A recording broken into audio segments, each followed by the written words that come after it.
Okay, so here are the 5 Terrorcons, or Predacons as they're called now, in their beast or dragon modes. I do like the idea that they are all different types of dragons. I'm a little disappointed in the quality of the craftsmanship. I think that they would be a lot better if they had more articulation, or not more articulation necessarily, but if they were a little bigger and a little more higher quality, I guess you would say. Also, if you see how the plastic is clear on a lot of these figures, I think the ones that don't have the clear plastic look a lot better. They don't look nearly as cheap. But that is the 5 horror cons, or terror cons, I'm sorry. Okay, I'm going to go ahead and transform them into their robot mode, and I will get right back to you. Alright, so here we go. This is all 5 of the Terrorcons in their robot form. We'll start with Blight here. It's one of my favorite ones out of the set. I like his face. It kind of reminds me of like Soundwave or something. It's pretty cool. I really like the whole feel of he's kind of bigger and kind of like a, I don't know, like a two-legged upright dragon guy. And then we have Twin Strike here. He is paying homage to the G1 Sinner Twin figure, in case you're not familiar with that. It's pretty awesome. I like the detail. I like how the arms are also the 2 dragon heads, and it's pretty much the same as the G1 figure in a lot of ways. The legs fold out back behind him, the tail folds up. And then we have Hunger. He's the leader and the 2-headed dragon. He's kind of more upright dragon in this one. He has kind of smaller arms like a T-Rex. The figure's kind of plain in robot mode, not one of my favorites. But the other Hunger from the G1 series was kind of plain as well. So it's pretty much similar. And then we have Ripclaw, or Ripper Snapper. He's like a shark kind of dragon. It kind of reminds me of Skybite or something, the detail in his face. This is probably one of my least favorite of the set, just because the transformation is, I don't know, it's very odd. I'm not really a fan of it. I'll show that later on in the video. And then we have Cutthroat, or Windraiser. And this is probably my favorite figure of the set. The wings are really nice.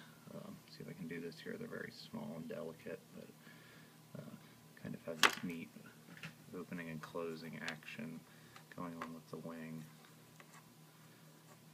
And it kind of folds up when he's in robot mode. But this is probably one of the better of the figures. The detail in the face, I don't know if you can really see it. The dragon face is pretty awesome, and the transformation from dragon to robot is also very, very good on this figure. So,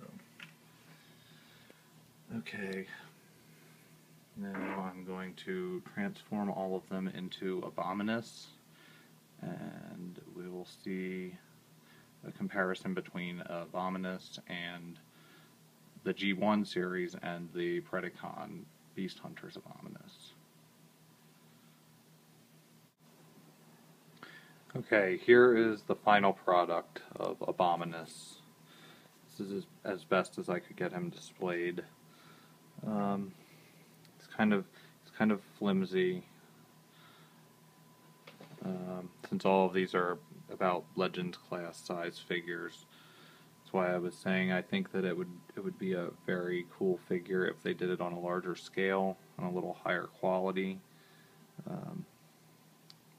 But yeah, he's pretty awesome. He looks pretty gnarly.